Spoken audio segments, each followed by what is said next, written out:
Well, good evening, good morning, good afternoon, global population. Sam Fisher here. Say hello, Will.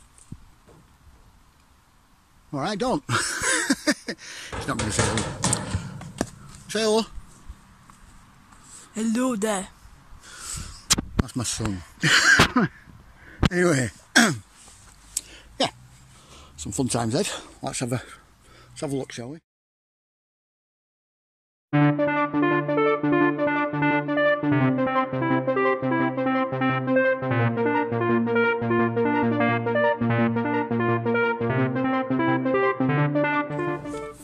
So, I've been kind of out of the loop for a bit.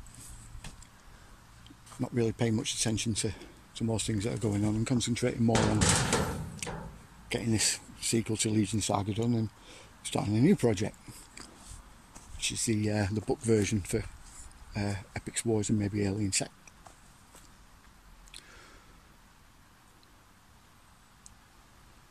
There's been a few things that have happened that made me a little sort of intrigued, I think is the right word. There was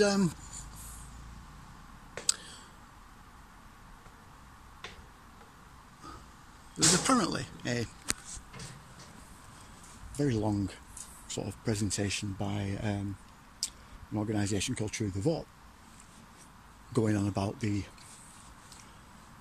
election rigging and the voting machines and everything else. Now, I'll admit I haven't watched it. That wasn't what interested me. It was the reaction to it all that got me thinking. You see, the timing couldn't really be better.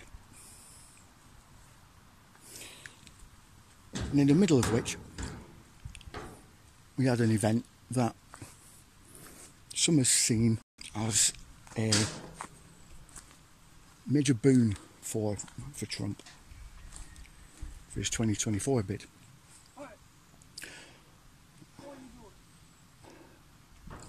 Now, this presentation by True the Vote, it was, like I said, all about the election rigging and the voting machines and the stuffing of the ballots and all sorts of other stuff, and all this stuff that happened 2 years ago, 2.5 years ago. You see, I'm reticent to think that this is actually going to achieve anything, because at the end of the day, it's not. I mean, what's going to happen if they get a court case? They're not going to remove the president. They're not going to get him impeached, because if they do get him impeached, they'll just get someone else in that's another Democrat, likely Kamala. We're still Pelosi. Good old Skeletor herself. Or Horrible Harris, I like to call her. One of them two. What are you doing here? Yeah. You see, it's not going to change the outcome of the vote. It will make people more aware that these things happen, but not really much else. So what's the point? Well, then you had what happened with Trump getting raided. And this was in between the two parts of this presentation.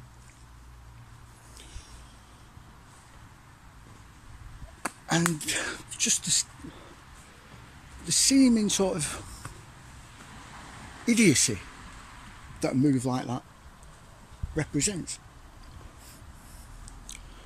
If it indeed was the deep state that did it. See, it makes no sense. No sense whatsoever. If they're trying to make Trump look bad, they've just done exactly the opposite. Again, rookie move. If they were trying to catch him out with something, maybe pin something on him, again, backfired, rookie move. Everything really points to this helping Trump.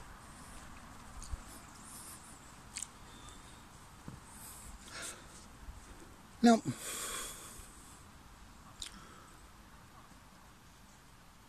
this has done a couple of other things, admittedly. Number one, it's shown the corruption and the seeming ease at which this corruption can be used at the highest levels in the courts. It just proves that the judicial system in America is completely buggered. Completely. I mean, the judge who signed off the warrant was part of Epstein's lawyers' legal team, finding himself as a judge. It shows corruption in the FBI. It shows that they're not really fit for purpose. They're just a political tool. They raided Trump's home without him being there, without him, without telling anyone. They just raided his house. They knew he wasn't going to be there. That's why they did it. They went through the entire house, even through Melania's drawers and her wardrobe, looking for something. Something that the National Archives states was top secret. Oh, okay. Can you declassify any documents you want, right? And keep them? Isn't he allowed to do that? Of course, the National Archives turned around and said, "Well, yeah, but he didn't do that. He missed sending something back that he should have done." Oh, fair enough. Why didn't you just ring him up?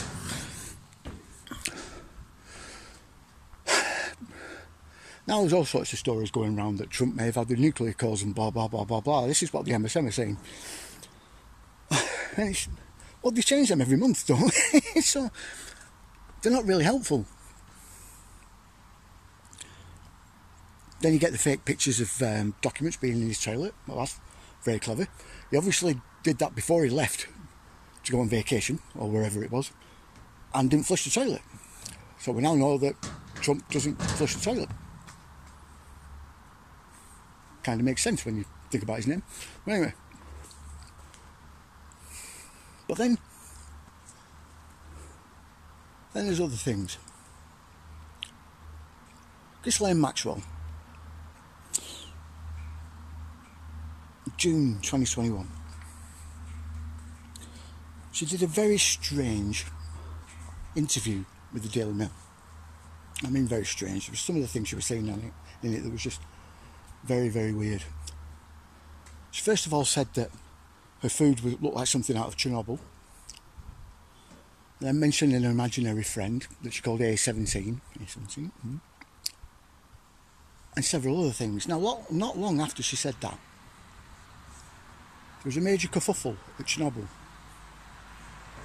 And during the Mar-a-Lago raid, one of the boxes they took was A17. Now, there's a story about Richard Nixon. Plenty of stories about Richard Nixon and UFOs. But one of them is that he left a time capsule in the White House and didn't tell anyone where it was. But said there's stuff in there that's mind-blowing, and it's to do with the UFO files. Now, Trump may play it down, but he's got a bit of a penchant for the UFO technology and high technology, ancient high technology. His uncle, John Trump, was the guy that the US government employed to go over Tesla's designs and concepts that were in his safe. Most of which have never been released, still under top secret by the CIA. But this got me thinking, especially the Chernobyl stuff. Everyone knows about my ideas about what they're doing in Ukraine. Again, Chernobyl is in Ukraine. If you've read my book, the Legion Saga, any of you, you'll know that the opening chapters are set in Chernobyl. Well, Pripyat, which is next to Chernobyl. And the ideas that are in it are based on urban legends about the Russians actually setting off the Chernobyl disaster intentionally to empty out Pripyat because they found something underneath there and they wanted to remove it quietly. but never could. It was still there, apparently. Dad. Now, what? What do you mean by that? What do you mean? What do I mean by that? I'm trying to tell him. Give me a chance. All of a sudden, there's a major kerfuffle at Chernobyl. About a month before all this kicked off with the USSR. USSR, with Russia, sorry. Do with the USSR when Chernobyl happened.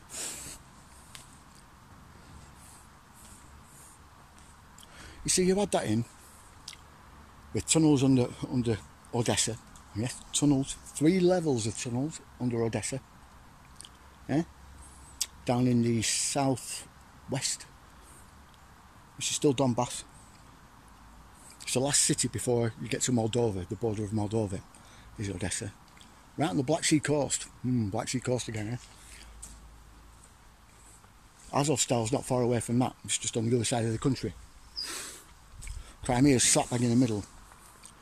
You have all the way up at the top, Pripyat. She's just on the border of the, I've forgotten the bloody river. But it's just on that river, just on the edge of the river there, at the top, in the north. So it's still technically in Donbass. Then you have all the other archaeological discoveries in northern Ukraine that have been discovered over the past few years. You have the Sarachina incident in Bulgaria a bit further down. You have all the weird stuff going on in Romania, Transylvania and all that lot in there, yeah?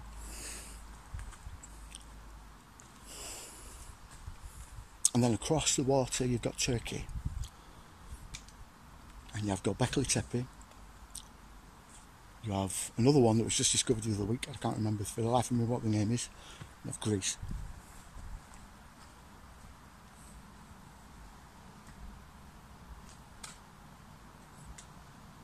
They found something. And finding some things. I think what's in that box. I think that's what's in that box. That box labelled A17. I mean, that bit could be just a coincidence, but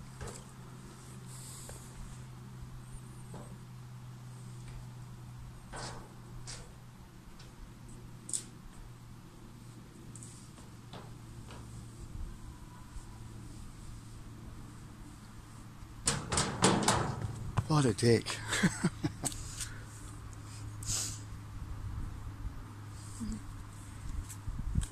I know what it is. Right. I'll have to tell you next time. I need to check something out first. So, like, share, subscribe, Dad, you know the drill, but King of Fighters 14. King of Fighters 14, apparently. Going to Will. But yeah. I'll save that for next time, alright? Like, share, subscribe, you know the drill.